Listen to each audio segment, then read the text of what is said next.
African Ascent International, which is a television program that has been calling itself African Ascent for the past 15 years, rebaptized itself this time as African Ascent International.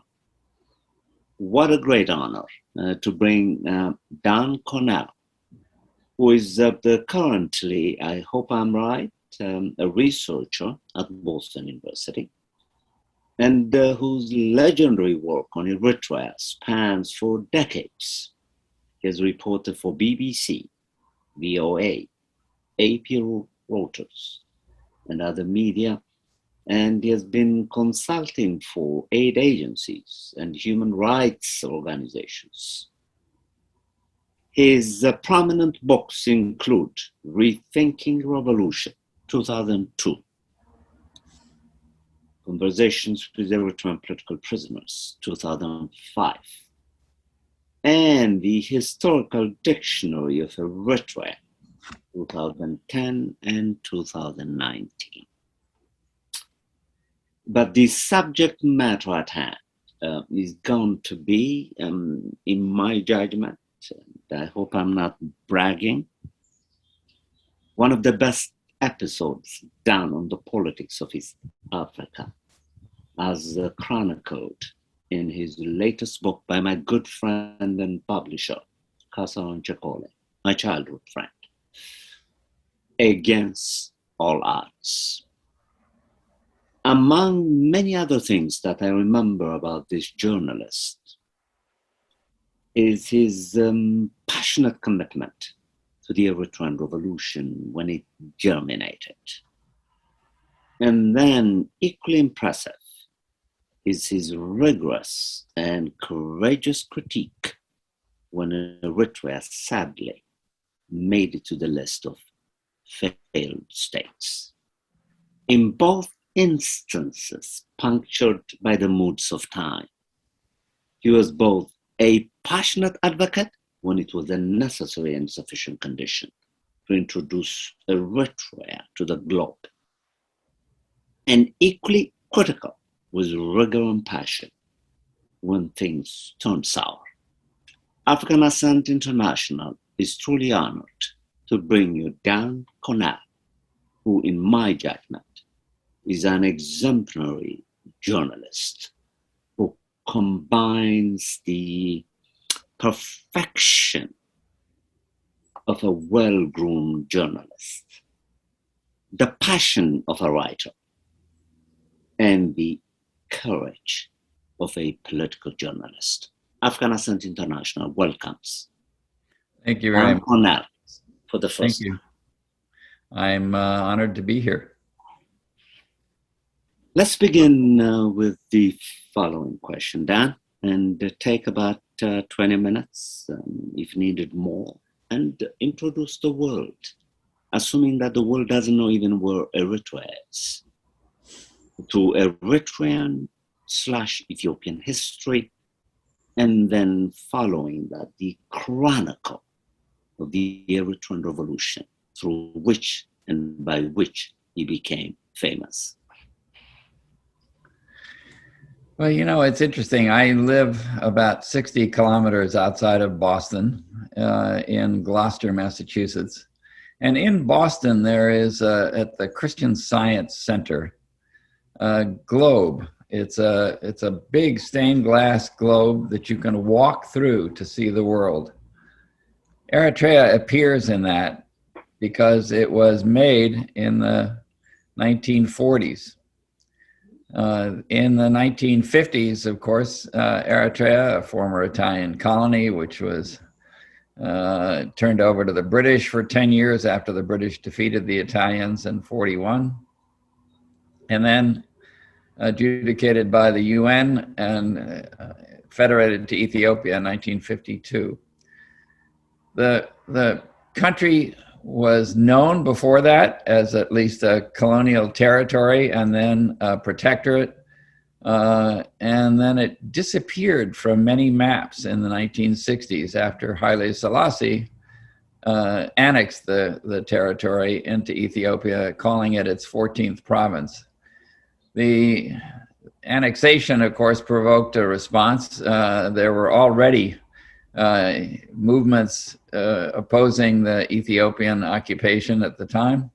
One of them, the Eritrean Liberation Front, launched an armed struggle in the early 1960s.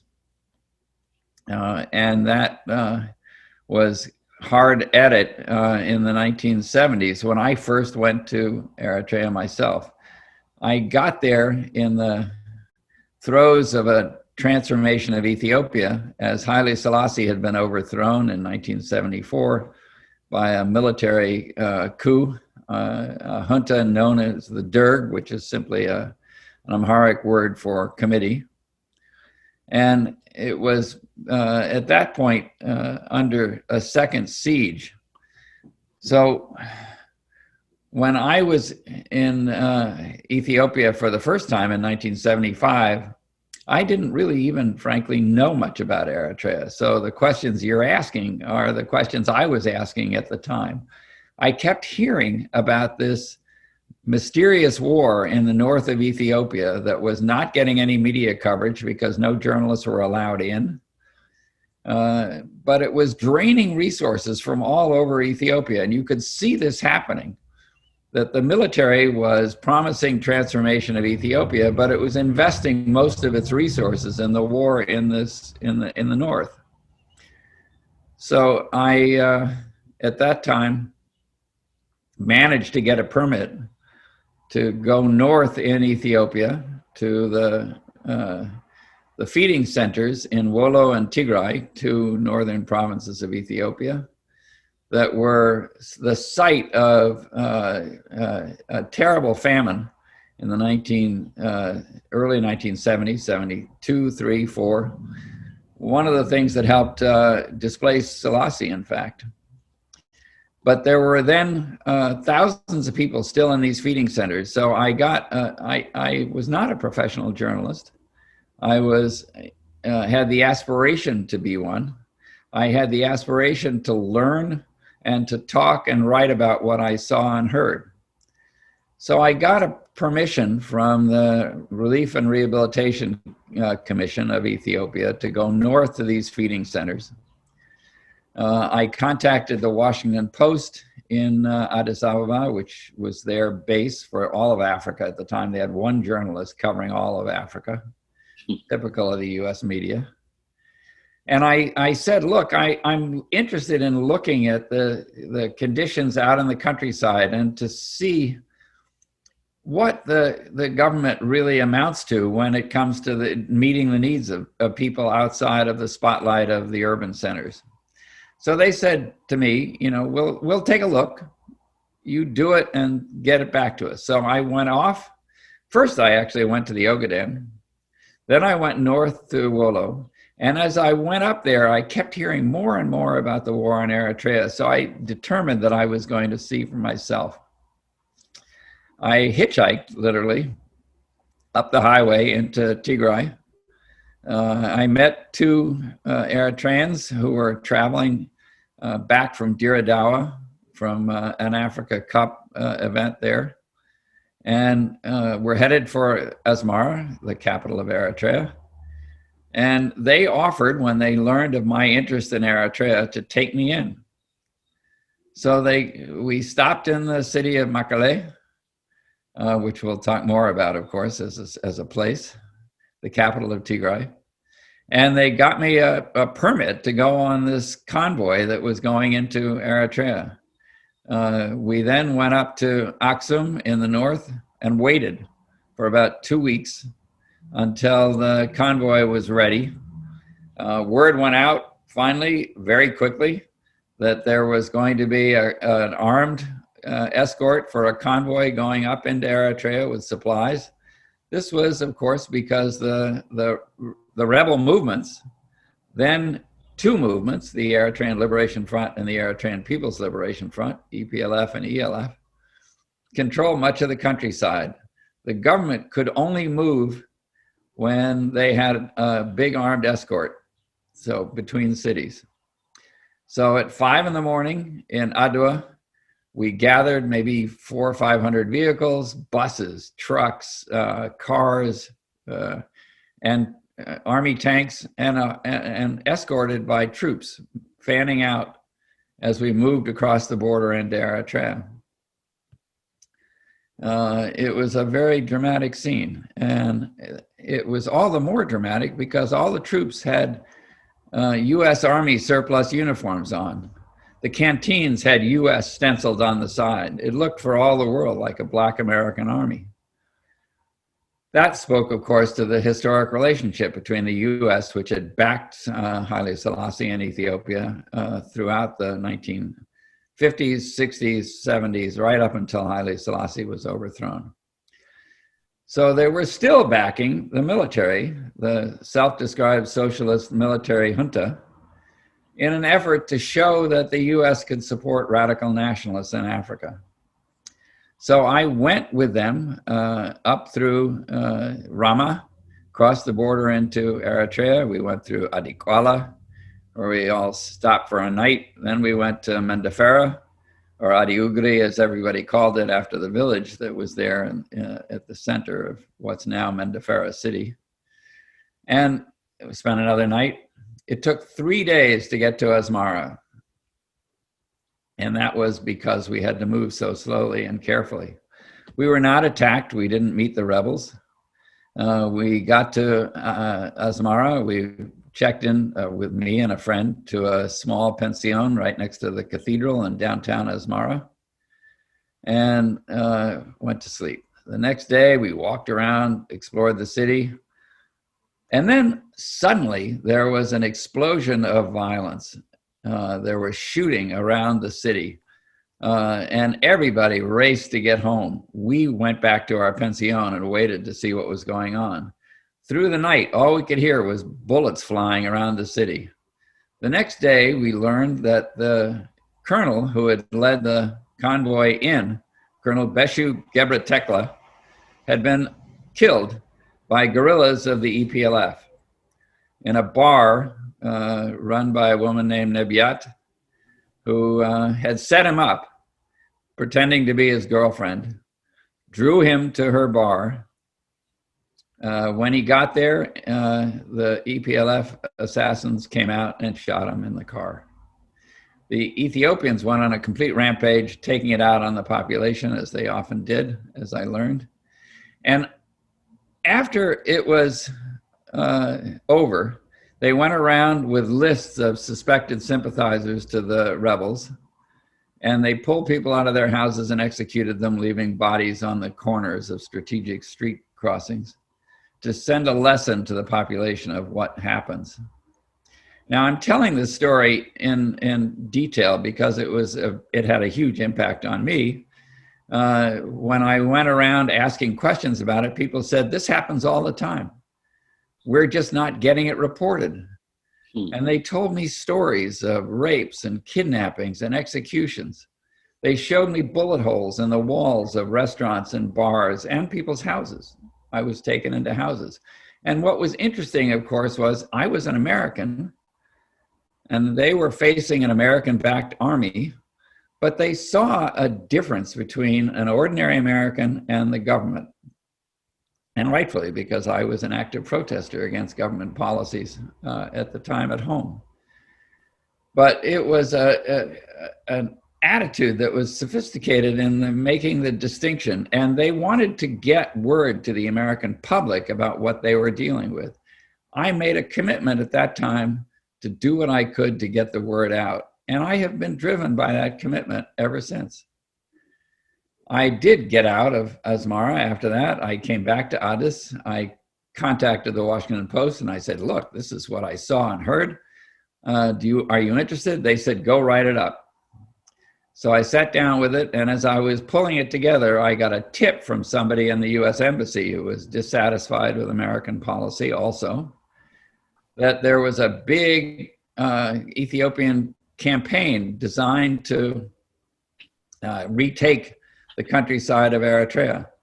It was the Woda Zamach, as it was called then. And they were going to arm peasants and send them up en masse to do away with the rebel threat.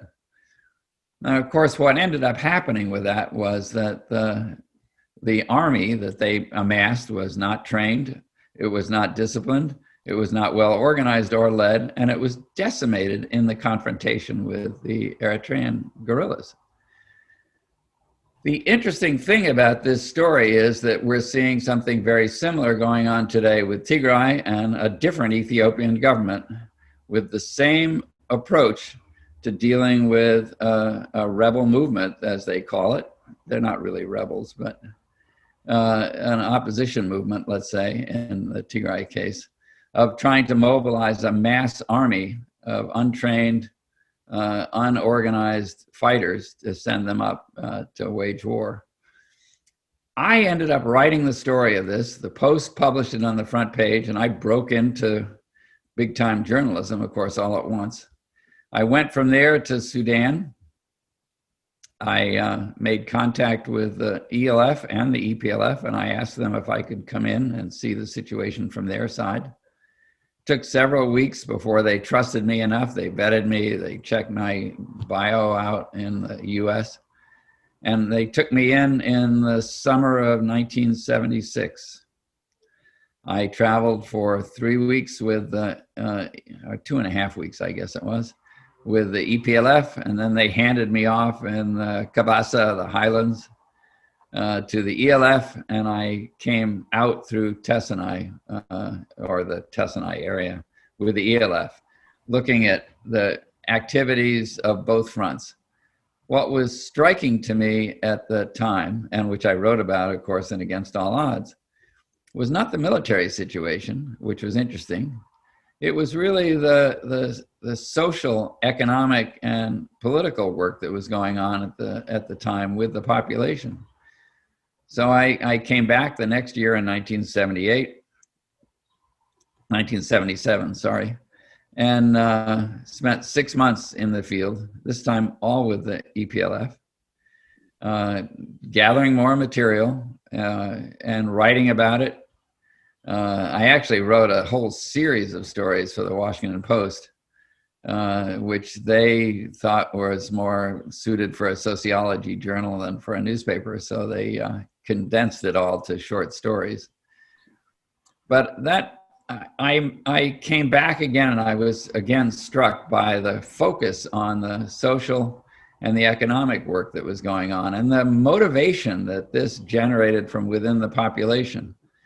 And it has always seemed to me, and that's at the core of Against All Odds, certainly the first edition, that a small country facing a much larger foe was able to decimate it through its social and economic activities that generated a high level of morale, an intense commitment, a high level of discipline, great organization, and up against a larger, better armed foe that had none of those characteristics itself.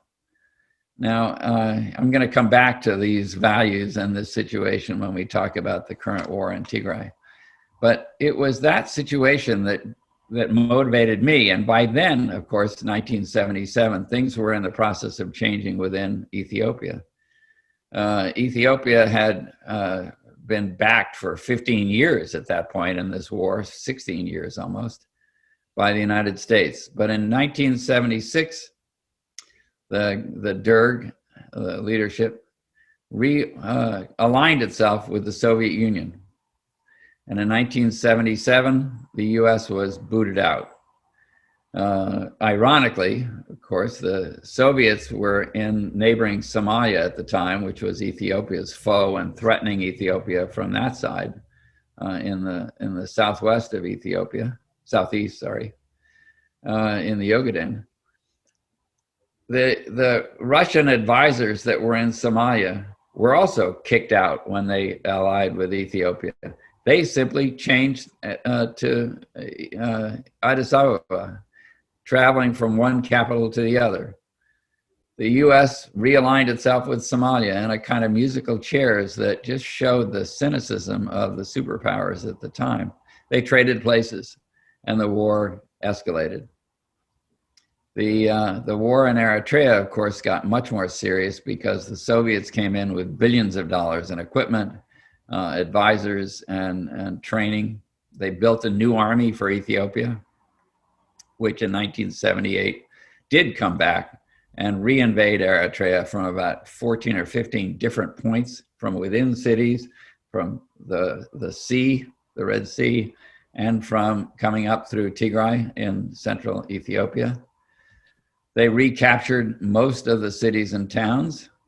The EPLF withdrew from cities and towns systematically. I was with them in the fighting for some of it, particularly the city of Karen, Eritrea's then second largest city.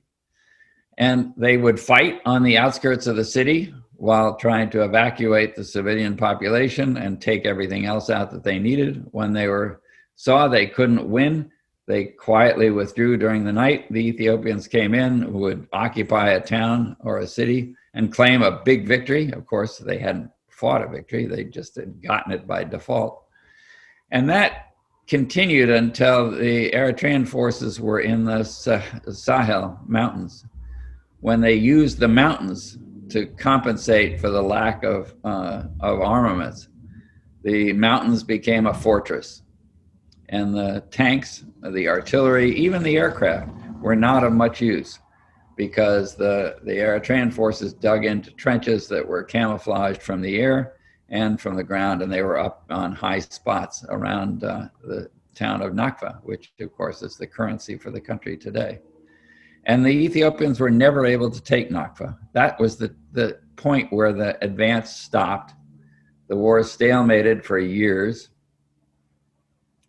The Eritrean forces came back again, largely under EPLF. The ELF suffered badly in that offensive because it fought in different ways and did not retreat with the same systematic preparation.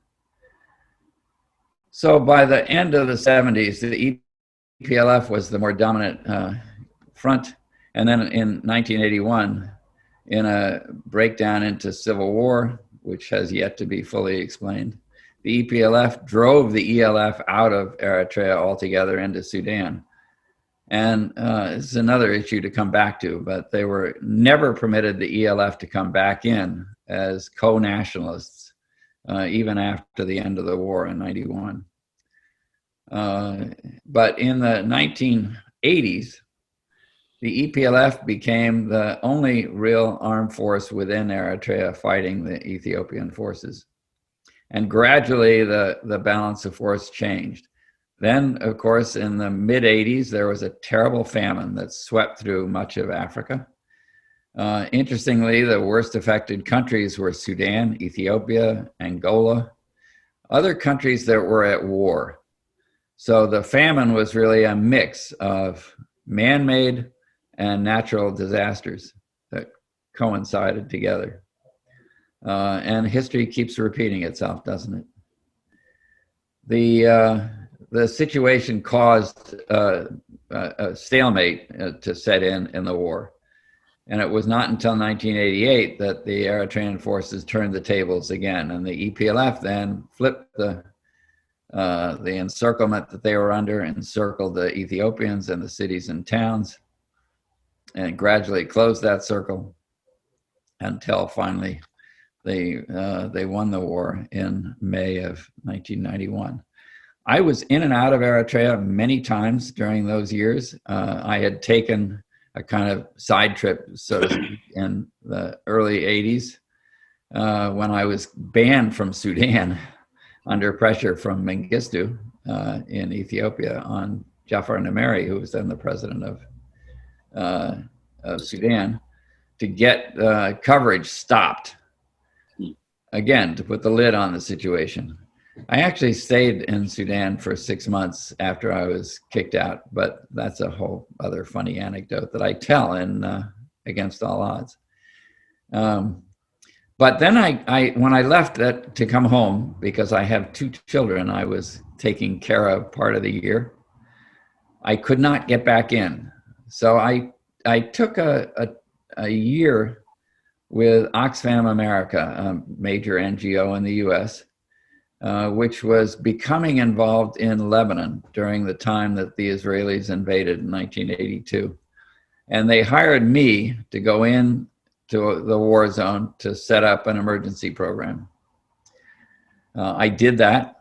I worked with the British Oxfam, which had a long history there, and we set up a program with various NGOs and political and social movements. And then in 1983, in an effort to expand the work, I tried to persuade them to take up work in Ethiopia and Eritrea. They wouldn't do it, and they closed down the program in Lebanon because they were under pressure from donors for supporting Arabs, Palestinians specifically. So I left with a friend who was in the media office, and we created a new agency, Grassroots International. So in the 1980s, from 83 onward, I stepped back from journalism and I worked as an aid professional, a small NGO whose aim was to do information work as well as aid. The aid was always through partners on the ground. It was never an attempt to set up operational activity, because I just don't believe that outsiders can solve problems for people. I think that it was our task to identify local actors who were positioned to do it. We worked in Eritrea with the Eritrean Relief Association, which was really working under the Social Affairs Department of the EPLF. And in Tigray, we worked with REST, the Relief Society of Tigray, which was a semi-autonomous organization working under TPLF. And I did that through the 1990s.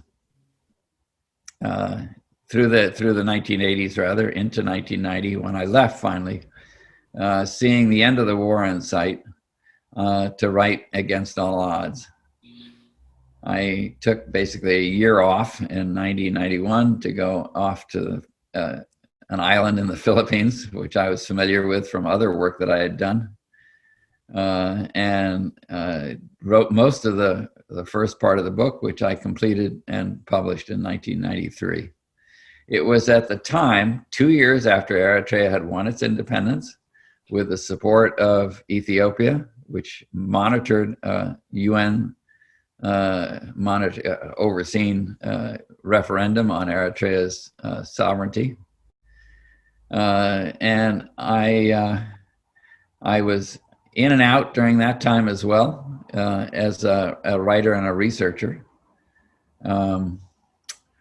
And then, of course, finally published Against All Odds, celebrating the remarkable success of this small, feisty, self-reliant country, and its promise as a new kind of egalitarian society with a participatory democracy on at least the agenda in some people's minds. It turned out that there was a quiet struggle over that between a vision of an open participatory democracy and a vision of a guided democracy, which is what Isaias and his entourage supported.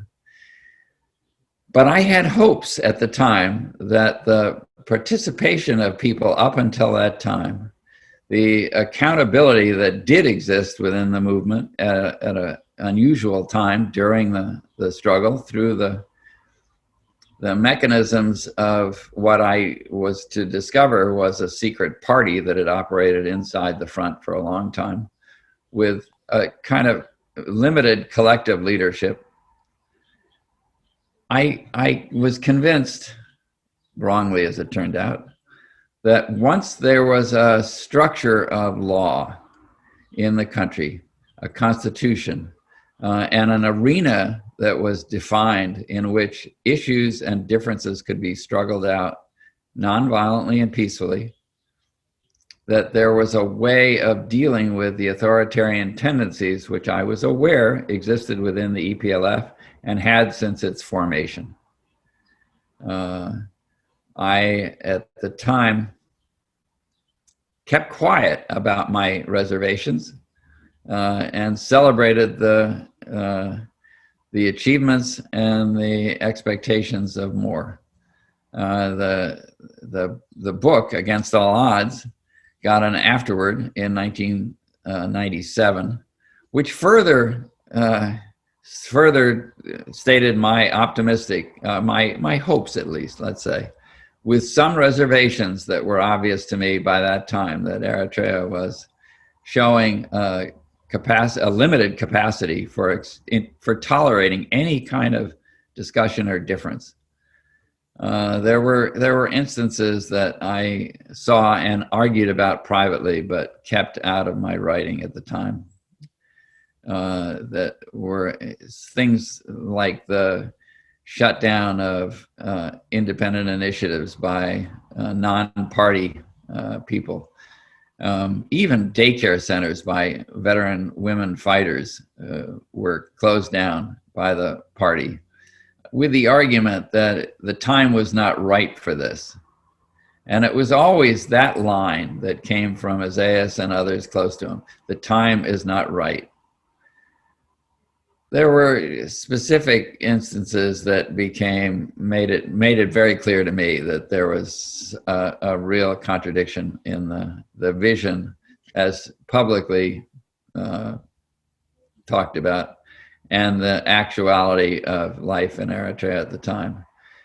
But I held on to that until the 1998 outbreak of the war, and then the clampdown that took place after that in 2000, 2001. But I'm going to take a break here and let you jump in.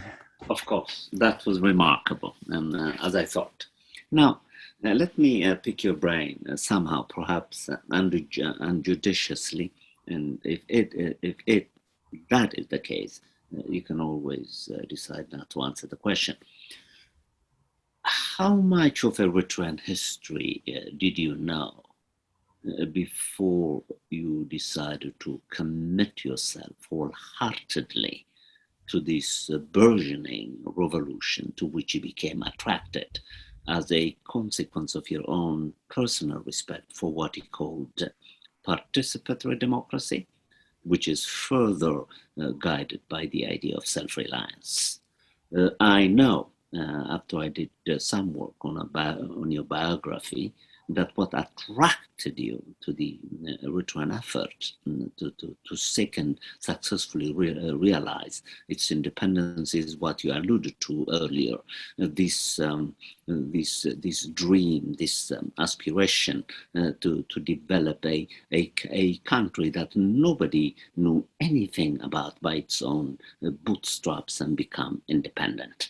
I wonder that if we should ground the quest itself, the quest for independence in Eritrean history. Well, of course. I got there in the beginning with little grasp of Eritrean history. I had read and studied and discussed more of African colonial history from other parts of the continent. I was a big fan of Basil Davidson's books, for example. And I had learned a lot about the struggles that had been taking place in the former Portuguese colonies, Mozambique, Angola, and Guinea-Bissau. I was very involved in the anti-apartheid movement in South Africa at the time and had followed that. I had not had that much attention to the situation in the Horn of Africa until I actually came to Africa for the first time in 1975, 76. And it was the experience of meeting Eritreans on the streets of Addis Ababa that opened my eyes initially to the situation up there, to the war, to the role that played in Ethiopia, to the contradictions it showed about the so-called revolution in Ethiopia itself. And also it resonated for me with my own experience of being an anti-imperialist crusader, so to speak, in the US, where I had been deeply involved in the anti-war movement in the US around Vietnam and Southeast Asia. Mm-hmm. And I had gone to Africa to see the countries that were bursting through this experience to develop themselves, to explore their identities, and to come up with new visions of how to live in the world. Now, in the early 70s, there was a lot more optimism about all of Africa, of course, than there was a decade later, after many of the regimes turned sour. But, that was something that I had to learn as I went. I see. I read voraciously once I was in Ethiopia. And when I first went to Eritrea in 1976, came back, I spent a year in the US after that, almost, until summer of 1977, reading and learning as much as I could about Eritrean history and everything that was out there. There was not much in English that I could get. There was stories in Libération, the French newspaper coming out of Paris. There were stories that were in The Guardian. There were other, the London Guardian, or Manchester Guardian as it was then. I started writing for the New York Guardian, learning journalism as well, because I have 2 degrees in English literature. I was not trained as a journalist.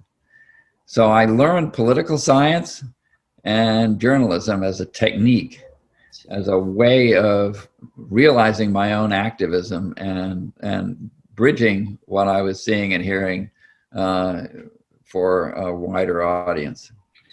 I think I learned as I went, and I had a lot of mentors who gave me support for that. I became very close with Haile Woldetensai, who was a political center, really, core of the EPLF at that time. I also was tutored in journalism by Reuters reporters and others who would come to Eritrea when I was living there. I would assist them, and they would turn around and give me advice and ask me if I would continue to report for them. So by the end of 1977, I knew a lot more about Eritrea than I had when I had first got there. And I also was writing for a number of different broadcast outlets and major newspapers, mostly in Europe, actually, more than the US. I think it's been a learning experience ever since. And it was in the 1990s when I started looking at other liberation struggles to see what the difficulties had been experienced, how they were experienced and how they were dealt with, of making a transition from armed resistance and the highly disciplined, secretive force necessary to accomplish that, and governance. And it's a totally different animal, but the same people are often involved in doing both. And in every case I could see, I was learning about the challenges and difficulties. We know, of course, what is going on today in South Africa with the problems with the ANC as a sclerotic organization of people who are not challenged by anyone. And that in itself, the dominant party effect has an impact. Now, in the EPLF's case, they weren't just the dominant party among others. They decimated their rivals and made sure they were the only party. That's a more extreme case of this, but it leaves a political organization unchallenged and unable to grow organically in a relationship with other parts of the society. I learned that firsthand, and I learned it secondhand also by reading, but it was mostly on my own. I was not university trained. I ended up teaching in a university in Boston when in the 2000s when I was ousted from Eritrea. But I was made a professor of practice at Simmons University because I did not have a PhD. Let me ask this difficult question, Dan. Again, you can reject the question. But first, an observation. You remind me, to be honest with you, of a Canadian philosopher made out of the same principled cut like yours, moral cut, whose name is Claude Sumner, who died a few years ago, who went to Ethiopia as a Jesuit priest and also a professor at Addis Ababa University. And then he decided to remain in Ethiopia for 45 years, which led him to self-characterize himself as Canadian by birth and Ethiopian by choice. You too, I think, Dan, I may be dramatizing somewhat, minimize the drama if that is the case. You remind me, like him, of someone who went to Eritrea out of curiosity, without any professional qualification to report. And then he fell in love, I think, with Eritrea. And although I think you're still an American by choice, I tend to think that you too, under different conditions, might probably describe yourself as American by birth and Eritrean by choice. That's the observation. Now the question. I wondered if the very quest on the part of Eritrea to be independent from Ethiopia, which led me to have a major disagreement with someone whom you know, and you know him very well, Professor Jordan Gabramedhin. Yes. His book was sent to me, Dan, and I liked the book, but I disagreed with his proposition that the quest for independence is grounded on a colonial anchor. I told him, how is that possible? That if Eritrean history is integrated with Ethiopian history, and further, Ethiopian history could be pushed back to the history of the Kushites about 2,500 years ago. How is it possible to think that the Eritrean quest for independence is necessarily colonial? Why couldn't it simply be a class-based national disagreement among and between individuals? He did not like that argument, and he was very passionate. We became enemies as a consequence of that, and sadly, he died without I and him reconciling. Now, the question is simply this. Is it possible to argue that the very quest for independence on the part of Eritrea perhaps was a mistake? It's possible to argue it. I would disagree with it, just like Jordan did. You know, I think that the idea that there is a natural order of things, I think, is something that I would question. I think that the colonial experience is one that creates artificial constructs, but they organize people in a way that they develop identities together. There may be competing identities and roots that go deeper than that. The US, of course, has it with the UK. As well, and yet we fought 2 wars for independence, and then to cement that independence in 1812, after the Brits came back in and burned our capital, and that was really at the time a largely English settler war against the English colonists, the English crown, I should say. And you could argue that they shared cultural roots, they shared histories, but they had a different experience that came about through their life in the 13 colonies in the US, and the aspirations that they developed while there. And the only way they could really realize their aspirations was through taking that route. After that was long in the past, they were able to reconcile again and develop relationships that are have political, economic, social, and cultural dimensions. Now, meanwhile, of course, the U.S. has changed into a much more multicultural nation than it was then. So it's no longer a British child only. It's now a gathering place for people from all over the world. But in the case of Eritrea, I mean, you might find that Isaias would agree with you too. He, of course, in the early 90s, I remember an interview with him in 1993, shortly after the referendum that basically recognized Eritrea's sovereignty. It was a formalization of a de facto situation. That the experience that Eritreans had up to that time of rule by being part of Ethiopia was devastating, and it held them back in many ways from who they wanted to be. And the only way they could do that was by drawing a border around themselves and saying, we're a separate country. But Isaias, when I asked him in 1993, what do you see as the future relations with Ethiopia? He said, well, first, we will develop economic relationships, and then perhaps that will segue into political relationships, and there's no end to that.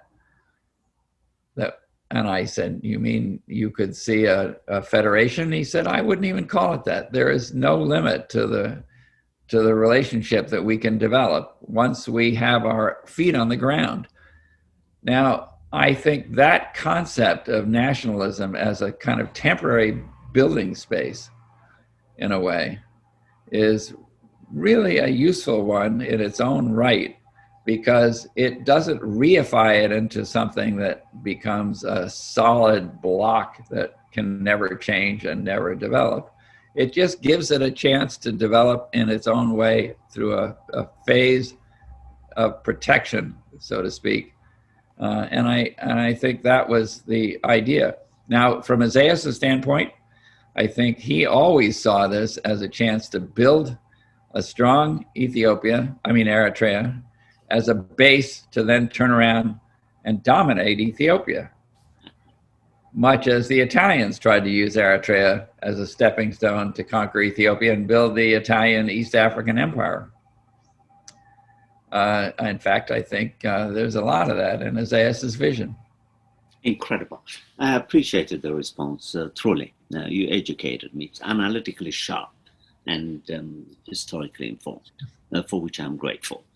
Perhaps this could be a segue then, correct me if I'm wrong, to see for parallel movements in the Tigrayan West as we speak, for some kind of autonomy that would give the Tigrayan state very much like what was given to the Eritrean state at that particular time, during which time we fell in love with the quest for independence, so that Tigray could play two roles. First, liberate itself from a regime now that is harming it in collaboration with Abiy and standing as an obstacle on the paths of the Tigrayan people, most powerfully the rich of the earth, as Fanon would say, and so that they can build, to use your term, their own participatory democratic institutions guided by the idea of self-reliance. But before we go there, I would like us to take a brief rest on Bagme. What was the war on Bagme? What was that about, Dan? How do you understand it? Well, Bagme was the trigger that set off the border war in May of 1998, of course, between Eritrea and Ethiopia, largely Eritrea and Tigray at the core, of course. But I don't think it was the cause. It was never what the war was about. It was really a spark that lit a fire that was already in place, and the kindling was laid. The fire itself was ready to go. There had been increased tensions between the movements leading Eritrea and the movement leading Ethiopia, the TPLF and the EPLF. They went all the way back to the 1980s over the vision of what Ethiopia could be and should be. And the relationship between the two movements had been a rocky one. They had patched it up in the late 1980s in order to defeat the Derg. And then in the early 90s, the situation started off well, much as, I described my infatuation with the situation in Eritrea. The peace between Eritrea and Ethiopia in the early 90s was quite remarkable. Ethiopia let Eritrea go independent to get its independence, absorbed all the debt, so that Eritrea started a war-devastated country with no obligations, no debt, and the support of Ethiopia in the process. It was a very strong beginning for a new country in that situation. Okay. By the mid-90s, there were a lot of tensions between the two. I think part of that was really about the fact that the TPLF had been a kind of younger brother, so to speak, of the EPLF, and was looked at always as the younger sibling in a relationship that should be dominated by the EPLF. And instead, the TPLF was now the head of a very large and important country, Ethiopia. And I don't think Isaias ever gave them credit for that or recognized the implications for the relationship. So the tensions between the two were in part a power struggle, I think, between two movements over which would be the dominant force in the region and in the relationship between the two. When you get to the period 96, 97, you began to have armed incidents along the border as tensions grew. The TPLF seemed to be thinking about expanding its boundaries. It put out a map, as you may remember, that showed parts of Eritrea then becoming part of Tigray. And Eritrea, for its part, had been interfering in the Ethiopian economy as well, serving as a kind of money laundering operation and a kind of black market base for the currency. There were just a lot of issues that were building, and there was no way to resolve them between two very proud country and movements with very intolerant leaderships. When Badme came along, as I said, it was the spark that lit the fire, but the fire was ready to go, and if it hadn't been Badme, it would have been somewhere else. That Eritrea went in with a mechanized brigade into Badme, a small village I had been in 1985 during the famine, and seen then that it was a mixed community of Tigrayans and Eritreans who were all getting along. It was a small market center, not a strategic spot in any sense of the word. Okay, all right. If you allow me, Dan, we had already agreed before the interview that you're only going to give me an hour. May I have the honor of asking you to allow me? You have to run a little bit over. Do you mind? All right, No, I'll try to not drain you too much. It's because I think the world of you, and I want the world to know what this war is about. And I'm only talking way too much. Yes, exactly. So give me a very brief portrait of Isaias. You've known him, you've partied with him, you've the president, Isaias of Orgi. Yes. I'm sure you've met, you've had coffee with him, and so on. So give me a personal portrait of this man, of this president. Well, I've known him, but I haven't known him. Mm-hmm. I think he is a very hard person to know at a personal level. I had met him in 1977 when I went back to Eritrea. I think I'd actually met him in 1976, but they didn't tell me who was who, so I didn't know exactly. But I was in Sabur in 1976, and I met a group of people who turned out to have been the leadership, but they were not identified as such at the time. But I got to know him in 1977 quite a bit. That was the year, of course, that in the second half of it, the EPLF occupied Karen, Dakmare, Nakfa, and other towns and cities. They began serving as a kind of shadow government in these areas. Isaias and I ran into each other often in the city of Karen, and we were together sometimes in Khartoum when I was out there for different reporting needs.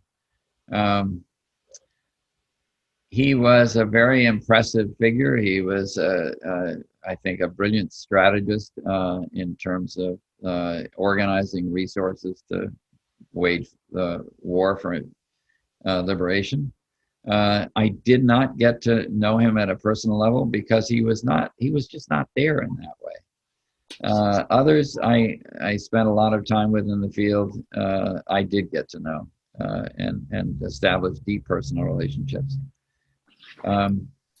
But he was a puzzle in many ways. I've often talked about him in terms of the game of Go. If you know the game of Go, the Chinese game, the board game of white and black stones played on a grid, it's a very abstract game where you put one down, the other person puts one down, and you take turns trying to encircle each other. And a tight, closed encirclement, you get to take the other person's stones off the board. But you have to watch, because if you're clever, you play a decoy game in one part of the board while you're actually building a larger encirclement at the same time. Isaias was very good at that game, and I think it tells you a lot about his way of thinking. He thinks abstractly, he thinks long term, and he can see the big picture when other people can't. But he cannot deal with the emotional dimension of a relationship. He has apparently no personal loyalties anywhere to a family or otherwise. I can remember in the early 90s seeing his mentally challenged brother walking around in the parks at loose ends and lost a lot of the time, kind of mumbling to himself. Isaias never did anything to help him. And I actually had a run-in with Isaias in the early 80s. I mentioned to you that I left Oxfam in 1983 and started a new organization, Grassroots International. We were journalists and we were aid professionals, mixed. It was a very odd thing to get for an NGO.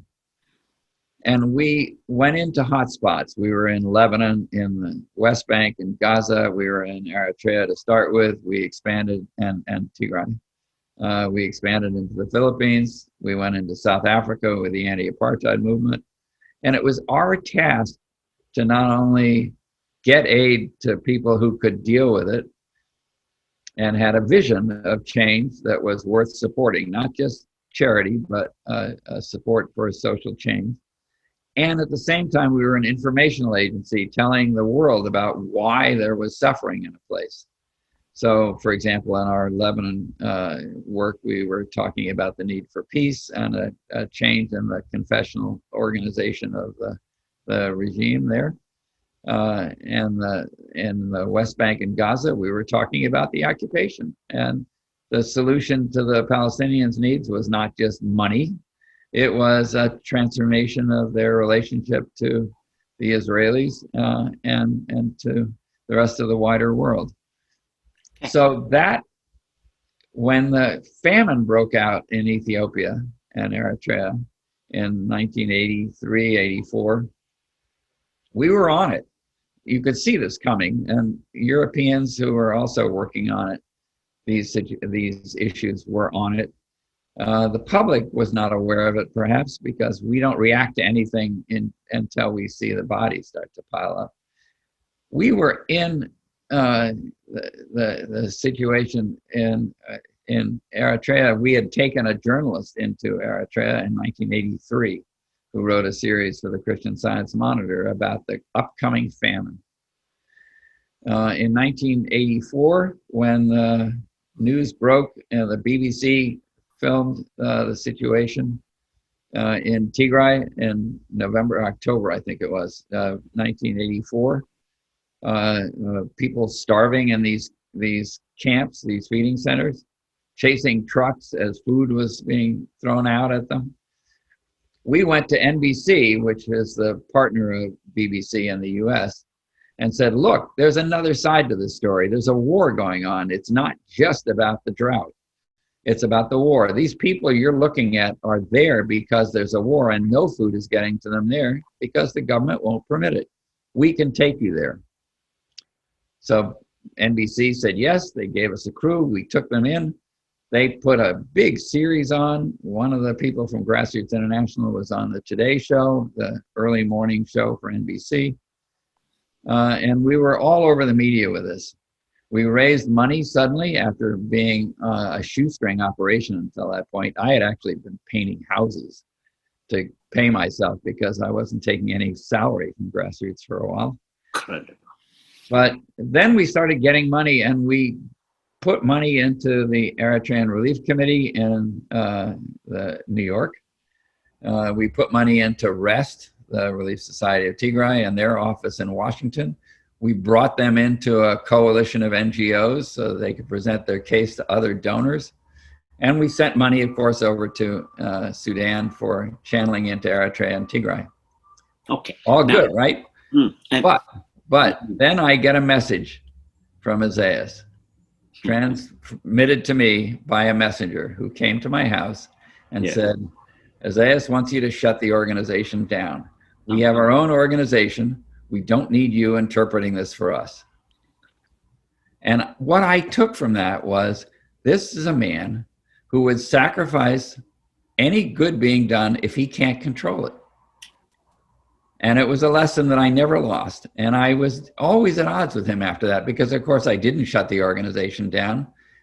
We had a member of our board who was told to resign, Barakat Habte Selassie. He refused. He also was in trouble with his ass. Of course. And I had trouble with him ever after that, from 1985 onward.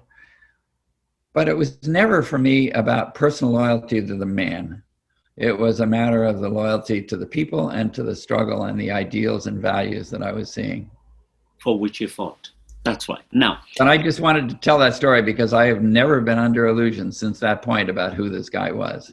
It's a remarkable story. Now I can see the English literature major, the writer in you, the sociologist in you, answering my question just extraordinarily. He gave me a portrait of a portrait. Now, I would like us to spend the next 15 minutes, with your permission, to do two things. One, there is this talk down that the Tigrayans in particular are trying to make about crimes against humanity / genocide, which you brilliantly document towards the end of Against All Odds.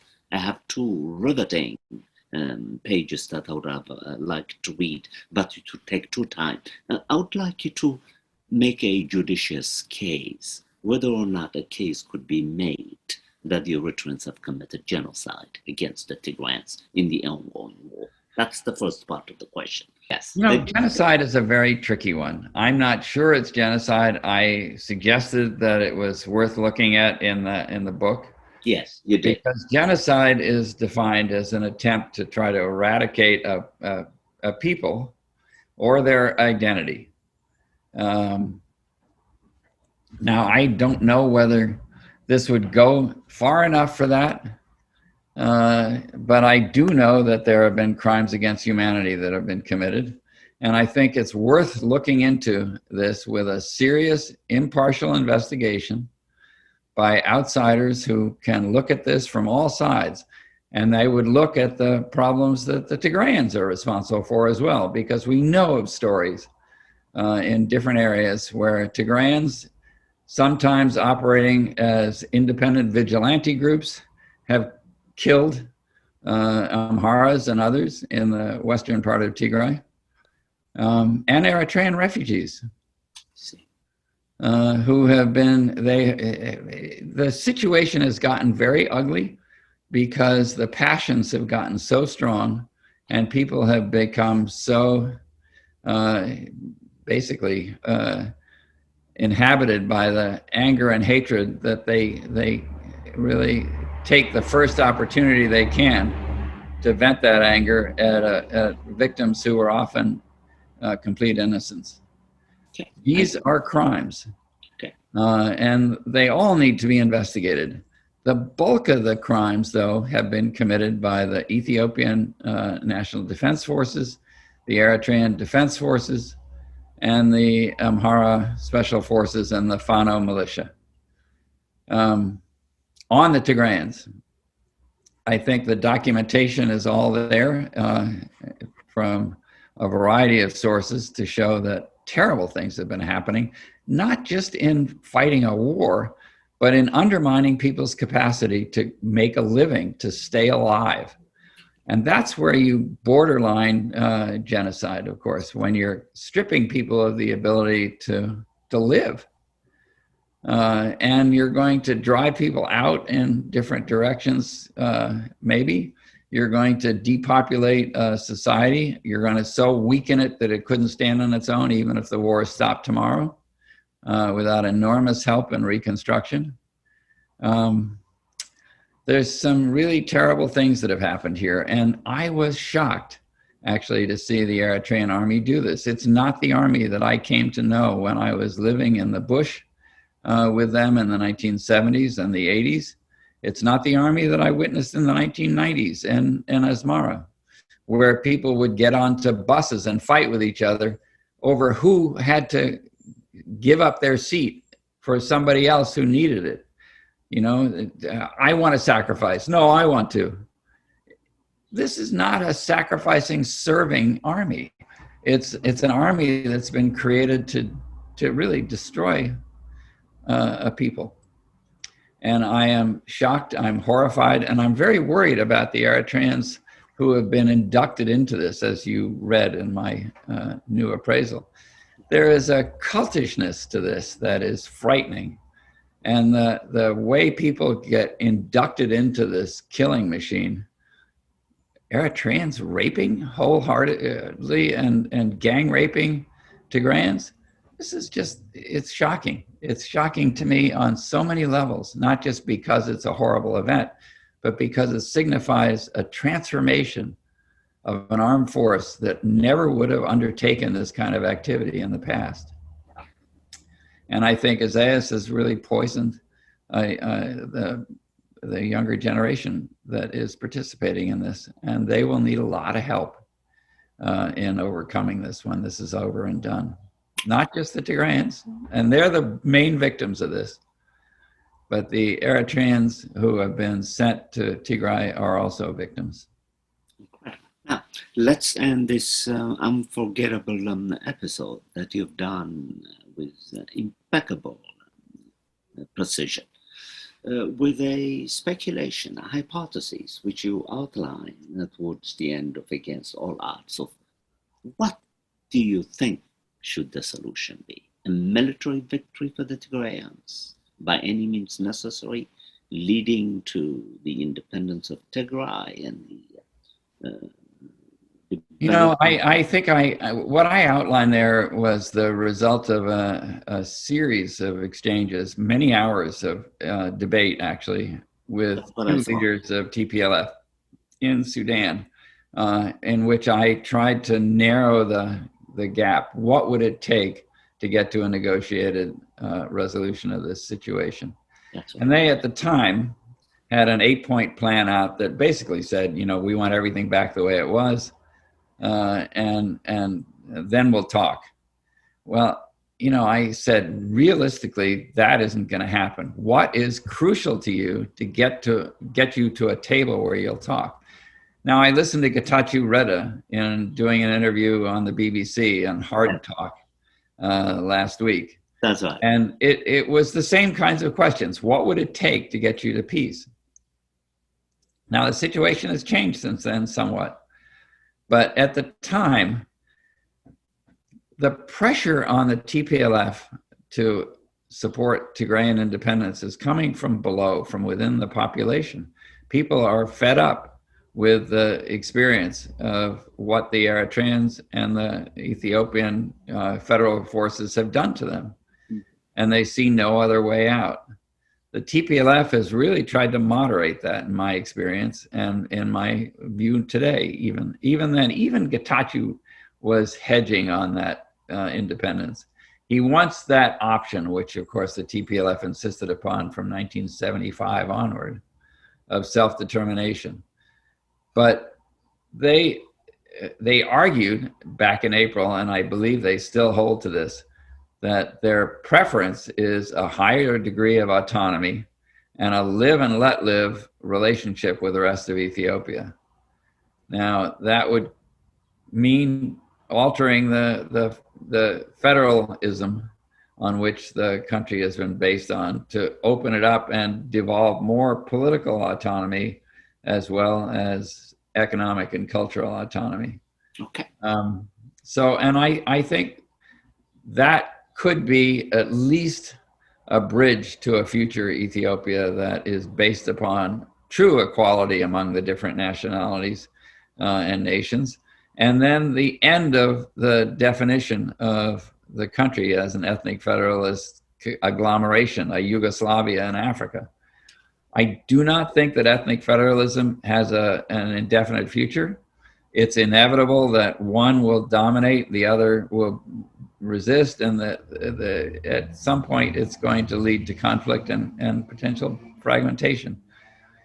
As a mechanism to get to equality in an empire that was marked by vast inequality for centuries, it makes some sense, but only as a mechanism and a phase to pass through. And I think the Tigrayans need that now if they're going to make peace. So they're not, there are parties to the right of the TPLF, the Tigray Independence Party, Baitona, the Third Wayani, that are pushing more toward independence for Tigray.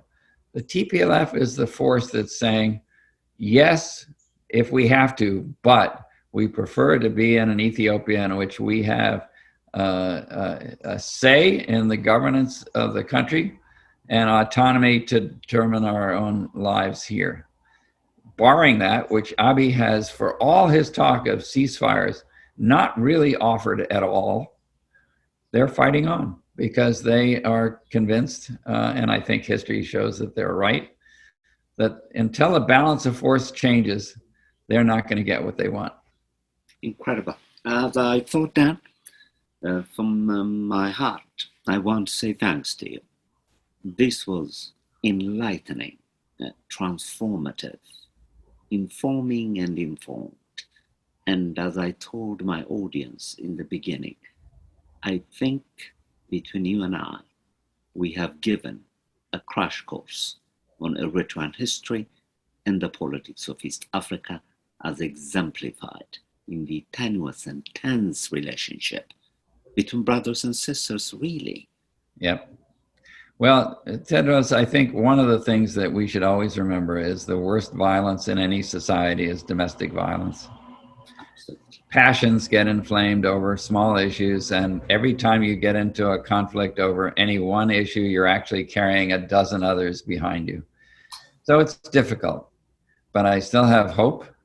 I'm an indefatigable optimist in the end, because I know that the peoples of Ethiopia, and specifically Tigray and Eritrea, are capable of rising above this, but they need better leadership, and they need the opportunity and the space to do it together. Incredible. Dan, I'm very proud of this episode, and please make time for Afghan Ascent International once a year or so to come and give us your continuous, dynamic, committed, courageous, intelligent reportage on the politics of the region. By the way, the next guest that I'll be interviewing 2 weeks from now is your buddy, your good friend who praised your book, Noam Chomsky. So I remember them, and I'll be going towards Noam. Thank you very much, Dan. Thank you very much for having me, Tedros.